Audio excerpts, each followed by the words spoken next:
Hey everyone, I'm here with part 2, sewing signatures into your fabric covered junk journal, or really any junk journal for that matter. So I've already sewn one in just because I thought sewing all 3 in might get kind of old to watch. So I did one, but I want to show you the process that I did. First of all, I just made this template. It's the exact same size as my spine right here. I knew I had 3 signatures, so I equally made 4 different spaces, and then those 3 lines are the lines I'm going to sew in my signatures on. Now, depending on how thick or thin your signatures are, you may want to adjust how far out these 2 outside ones are. And then here, I knew I wanted one fairly close to the top and the bottom. So I put those ones in first, and then I just divided this into 3 more because I like working with 5. Just because some pieces don't go all the way up or down, and I want to make sure it has plenty of security and at least hits 4 of those holes. So I did that, and then I laid my journal this way. I put this on the spine. I clipped that in place just to hold it really secure. I clipped it on both sides. I didn't do that straight. When I did the real one, I did it straight. There we go. And just kind of placed it on there. And then because I was knew I'd be videoing, I just used a rag that I have and put that underneath, and I used my awl and I poked a hole through each one of those, a nice good size hole, and then worked my way to get all of the 15 holes that I have. All right, then I took that off, and these lines here I put all the way to the edge on purpose, because I will show you why. Because when I do this signature here, this is my next signature that I'm going to put in. Here's the middle page for that. Oh dear, something fell. Hopefully it wasn't important. Okay, anyway, I'm going to place this in here, centering that on those pages. But then this, I'm going to do it from the other side. That'll be easier for me. But then where those lines hit, that's where I know I'm going to place my little tiny pencil mark, so I know where to stick the awl through. And 5. And hopefully I can see those against that blue paper. It looks like it'll be fine. All right. So I'm going to do that before I clamp everything down. But now I'm going to kind of line everything up, make sure I have it facing the correct direction. Let me double check. Yep, there's a little pocket, so this is right side up. And then kind of keeping it folded so it keeps these very much aligned. So I'm going to go ahead and stick on my little alligator clips that I have. And I just keep these clips with my binding supplies, my wax thread, my awl, my needles. I just keep these there so that I have them right when I need them to do a binding. All right, that's in place. I'm going to go ahead and stick those down now. I just really am trying to keep those spines aligned. All right. Now, keeping those closed, oh, I kind of bent that page. Don't bend. Keeping that fairly closed as I do it, I'm going to go ahead and punch through, straight back, and come out that, oh, that's perfect. So it comes right out on that crease. And I'm going to continue to do all 5 of those holes. If something's a little bit off, it's okay. It's paper. It's very forgiving. But I actually love this process because this is when you actually start to see a book coming together, and it's really exciting for me. So just kind of enjoy it and don't stress it too much. All right, we have our holes. Keep it clamped though, because you want to keep everything as still as you can. Now I'll do my best to do this so you guys can see, but that's a little tricky because you really have to kind of flip things around and turn it front and back and make sure you get everything. So anyway, I'm going in through this middle hole. So there's my needle. And then I'm going in through this middle hole. This is my middle signature. Let me move that out of the way.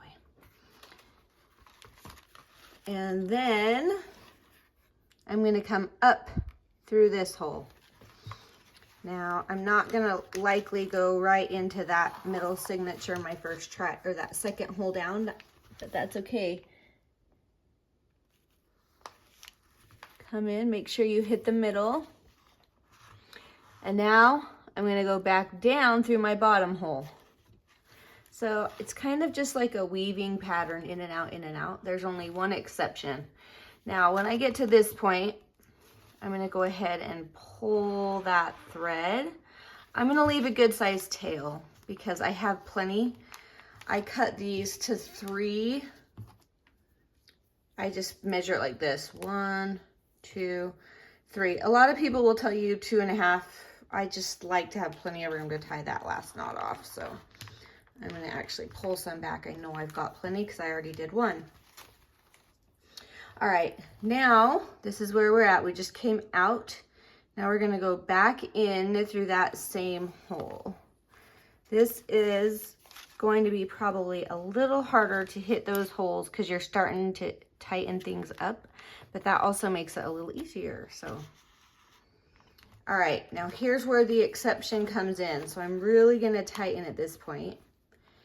And now I'm going to skip the middle hole and jump up. So I'm skipping one and coming up to this one.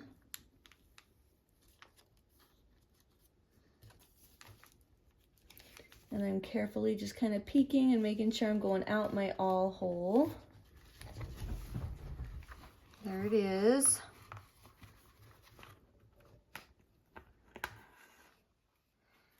And you can press your awl down further because you can see how it gets thicker at the top. So you can press it down further to make bigger holes, but I try to not do that. I try to keep those as small as I think I can, because anything you can do to not put more distress on the paper is what I want to be doing. So, but that's personal preference. All right, tightening, and then I'm going back down through that second. Let me just turn it this way so you can tell. This second hole, I'm going to go back in. And then this is awesome because it leaves you coming back up through the middle. Woo, just about lost my thread. Coming back up through the middle hole, which is where your first one began. Now, the only tricky part is I have this little thread here down the middle, and this one that started us is on this side of the thread. So when I come back up, I'm going to scoot that over this way so it'll be on the other side of the thread when I come back up that hole. Hopefully that made sense. I'll show you again when I get it up.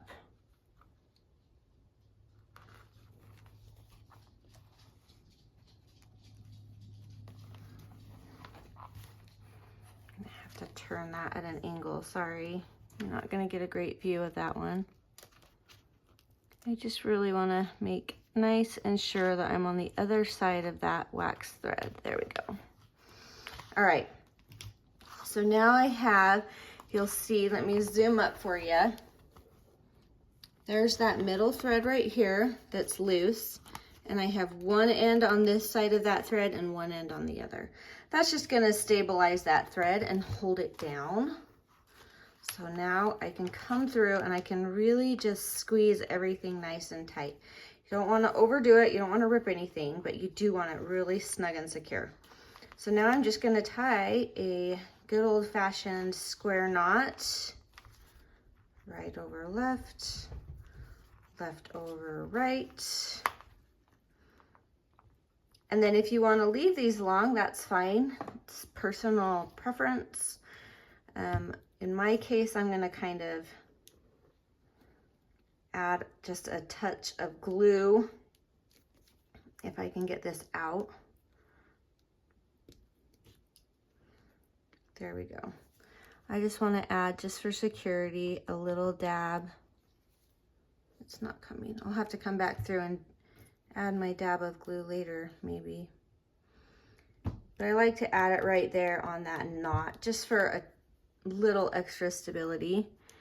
And you could even just leave these long strings and kind of glue them down in that seam, or just leave them long and have them hanging down like so if you wanted.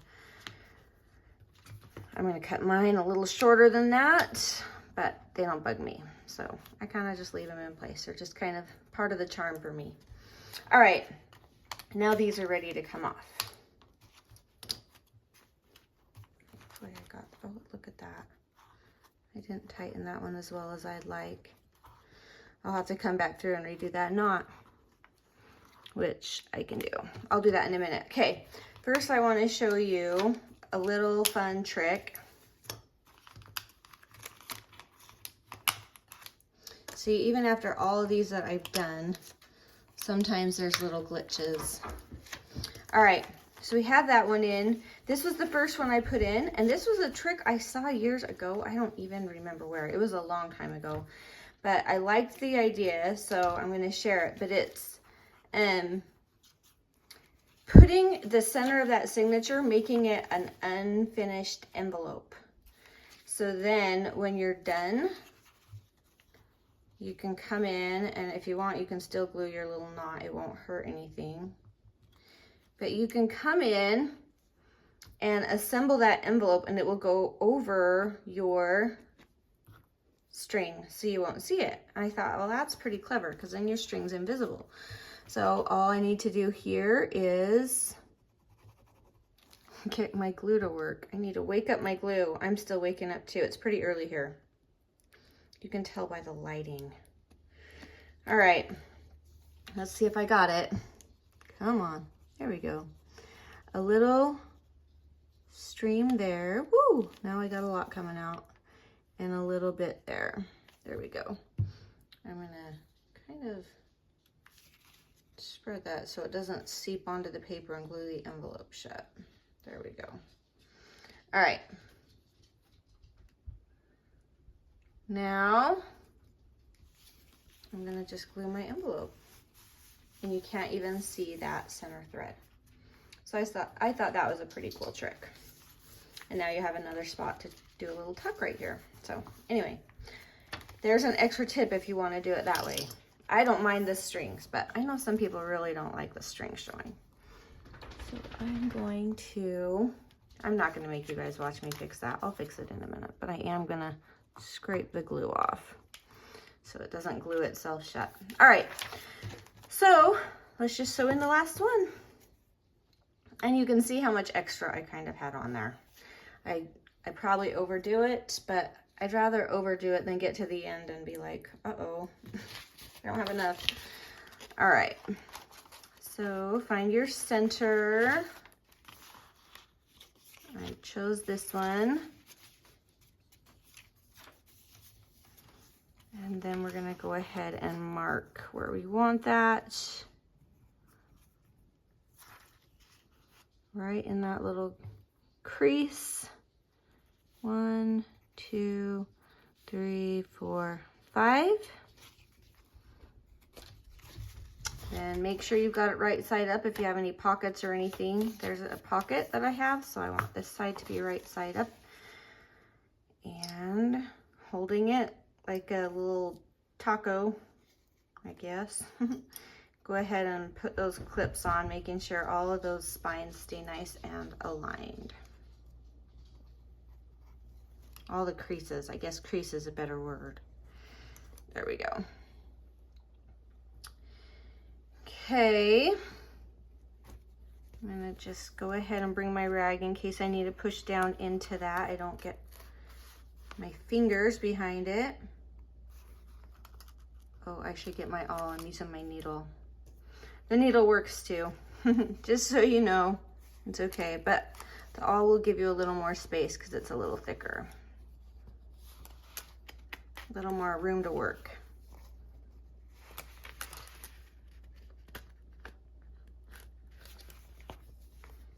And the last one.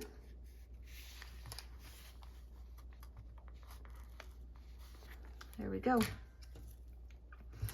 Okay, my last thread is ready to go. And here we go. Start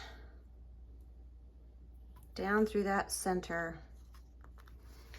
Now, if you're going to do this with, say, 4 holes, you just go through in your mind and imagine where things are going to go, where they're going to end, and make sure that you're okay with that. If you have an even number, you don't have to do that skipping step where I skip the center.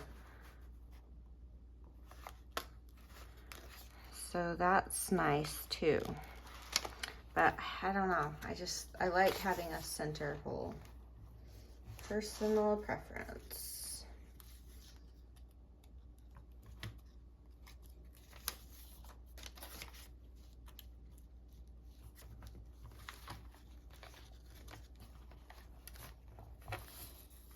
Down to the bottom. Now we're coming back up through that second hole right here. And what this does is this makes it so everything has a thread on it. I missed my exact same hole. I'm gonna roll with it. There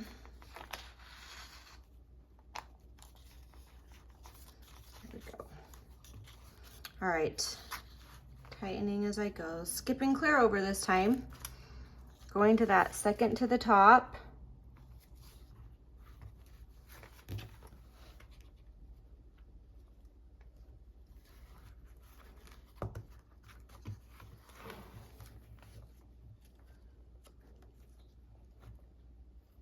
sorry, this is probably horrible to watch because I just really have to twist and turn and make sure I can see what I'm doing. Which is still hard.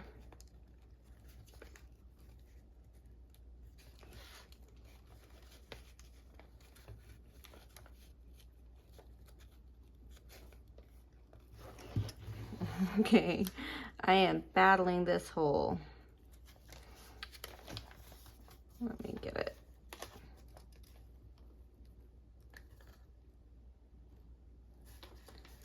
I should have made that bigger with my awl. There we go. Back down. Oh, that one was cooperative. I like it when they do that. And then coming back up through that center hole, making sure I'm coming onto the other side of that flossed thread. Now this time, I'm gonna really make sure to good and tighten these, so. You can see right there that they are plenty loose still. So I'm gonna start with my first and just pull and tighten. You can tighten as you go as well. I'm always afraid I'm gonna yank out the,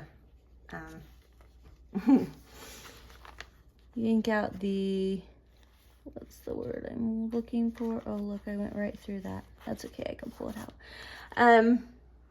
I'm afraid I'm gonna pull out the other end, and I don't wanna do that, so. All right, checking. Everything looks fairly tight. Oh, I'm gonna pull out my end. That's what I was doing. Okay.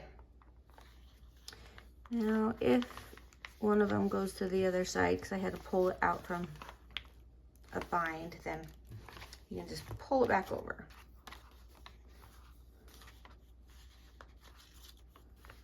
Right over left, and left over right.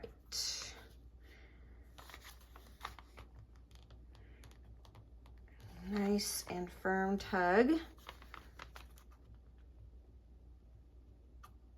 Ooh, that ought to do it, huh? Okay, get rid of that extra. All right, there we go. I'm gonna let that just set for just a minute before I cut. And I'm gonna show you now how I'm going to finish this spine. Now, because this is fabric, I just kept to the fabric theme because I love, like I've just been holding this journal and just smiling because I love it so much. You'll notice I kind of inked around the edges. I just did a very light inking because I thought, well, that will just grunge it up just enough that it'll be just pretty. So, and I also cut a piece the same size of the spine, and then I trimmed it down probably about a 1/4 inch everywhere on all sides. And then if you look close, I just barely frayed all of these little edges a little bit, just to add something fun. Now I'm gonna put that over here just because I don't wanna really see that lace. I think it'll be fun to keep the illusion. So I'm gonna go ahead and I'm gonna glue that on, but I'm not gonna do that until I tighten this last one right here. So I'll come back and I'll show you when I glue that and adhere that, and I won't make you sit and watch me fiddle with tightening this right now because that won't be very fun for you. But anyway, so that's how you sew in your signatures. So let me show you. Now we have this kind of a look. I tend to do fewer pages than maybe a lot of people choose to, but I tend to put in some thick embellishments, and with this one, with the enclosure, I really can't make it bigger than what I've got here. So I have to be conscientious of the space that I have in there. And even with that, I know it's gonna be hard for me. So, and there is really no rhyme or reason. There's no right or wrong to how many pages are in each signature. It's more of getting to know what works for you and your style and how much you kind of are gonna be putting in.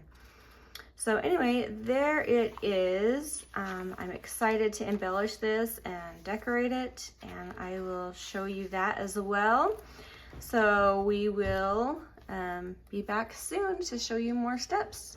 Talk to you later. Bye.